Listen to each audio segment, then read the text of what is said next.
$29 million to strengthen the political landscape in Bangladesh.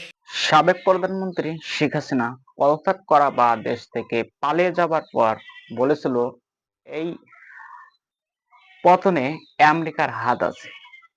আমেরিকার ষড়যন্ত্রের কারণে আজ আমাকে দেশ থেকে চলে আসতে হয়েছে।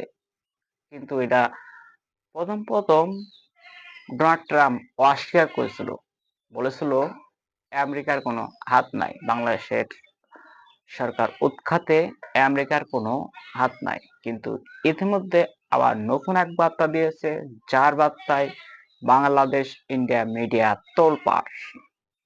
কি বলেছেন ডোনাল্ড ট্রাম্প? বলেছেন ইউএসএআইডি সংস্থা বাংলাদেশকে $29 মিলিয়ন দিয়েছে সরকার পতনের জন্য।